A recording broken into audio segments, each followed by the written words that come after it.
Disney live-action remakes.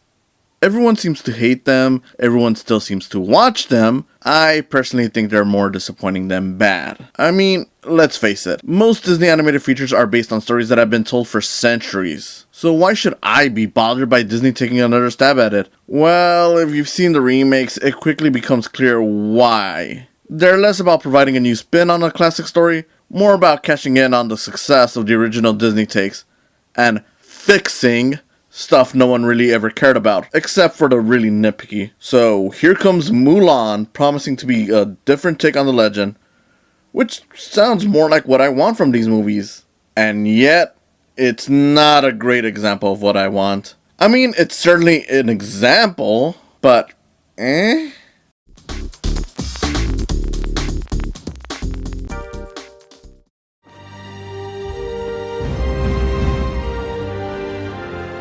So, if you're completely unaware, Mulan tells the story of a Chinese woman who takes her father's place after the emperor demands one man of each family fight to defend China from invaders. Both the cartoon and this version keep that much intact. But yes, this version does change a few things up. Instead of a clumsy Mulan who just wants to save her father, this Mulan is innately talented in battle. We'll get back to that. She's got no goofy sidekicks, but a phoenix flies for symbolic purposes. She meets other soldiers similar to her animated friends, but they're not as memorable.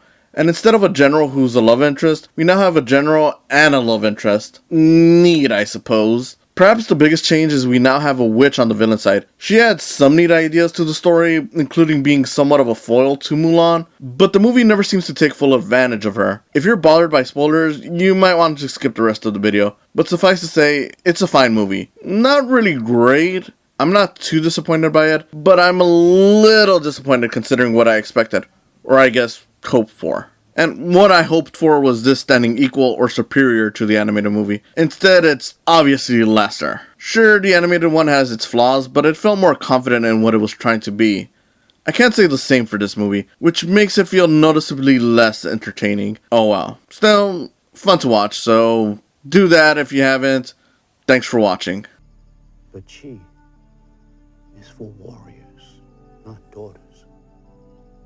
Okay, so now that the spoiler-free people are gone, here we go. If you've seen the discourse around Mulan 2020, you'd know there was a lot of controversy surrounding their representation of China and Chinese culture. I'm not going to touch upon that. Oh, and just to be clear, it's not me disregarding it. I fully understand. It sucks when movies disrespect other cultures, and it's weird considering Disney in recent years has proven to be respectful with stuff like Coco and Moana. But the fact is, I don't really know enough about Chinese culture to make any kind of statement on that part. And while yes, I could repeat others on this, I'd rather just state my opinion based on what I feel.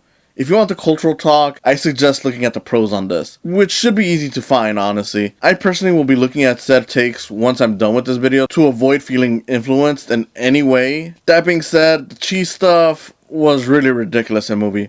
Qi. Look, I'm no expert on Qi, but I do know it's been much maligned for this movie, and from interpretations I've seen before on Qi, this is by far the weirdest.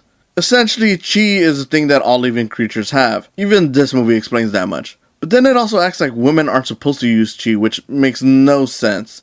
I mean, I guess they mean women aren't supposed to use Qi for battles, but they mostly just say women don't use it, and even if it was cleared up, the way Qi is treated is almost like it's a superpower of sorts that some are born with high amounts of. So yeah, what the fuck, Disney? We even get an early scene reminiscent of Disney's Hercules, where a young Mulan causes a public scene for showing off her Qi skills, and it's just bizarre. I get wanting to show Mulan less as a klutz like in the animated movie, and more like a tough feminist hero for the modern age, but there had to be better ways to do that than make her similar to Anakin and the midichlorians, right? I mean, here's how her struggles are laid out. She ruins her meeting with the matchmaker because of her Qi. People think she's weird because of her Qi. She's tempted to fight for the villains because of her Qi. Not that this needed to be like the animated one where Mulan naturally progresses as a warrior, using her wits in situations, but that at least felt more real than Mulan uses her inner specialness to be a super warrior.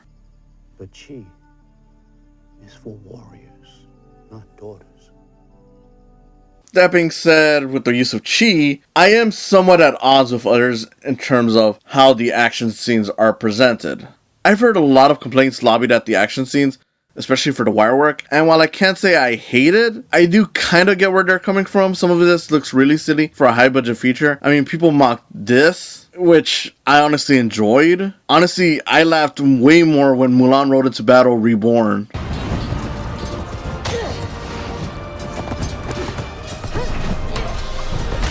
Just what? Anyway, silliness aside, I'd be lying if I said I didn't enjoy the overall look, or that I thought the action was bad. It's not. It just never looks real, which is flawed, sure, but considering I'm entertained, well, why would I be bothered? Again, not that anyone is wrong for disliking this, but I liked a lot of what I saw on a visual level, and sometimes that's enough to make something worth it. So, fine.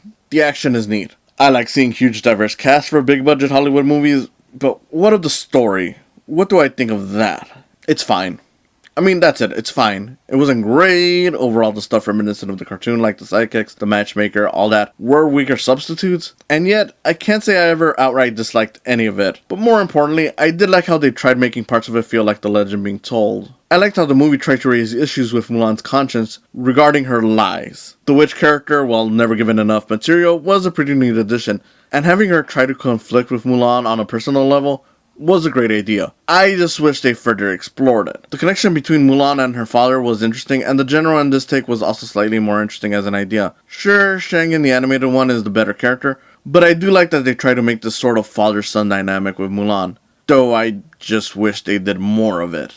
And in the end, that's where my personal big issue with this movie lies. You can tell there are interesting ideas waiting to come out, but so much is only barely done. Was it to go through the checklist of references to the original? Because while there are similar aspects, there's not enough to have made it that much of an issue for the movie. So it is a weird reason why this comes out messy. I don't know. I can't say I hated this one. I like the cast. The action was fun despite, yes, overly silly. And I do like ideas in it. I just don't feel they ever go all in with the good stuff. It's just a bunch of half measures with stuff that reminds you of the cartoon, but it's done differently enough where it's not the worst thing, but it's done not good enough to stand on its own, if that makes sense. Like, sorry if this one feels like a jumbled mess of thoughts. I honestly felt kind of jumbled watching it, considering parts of it were really good, and I thought, hey, this is what I want from these Disney remakes, and then others were not.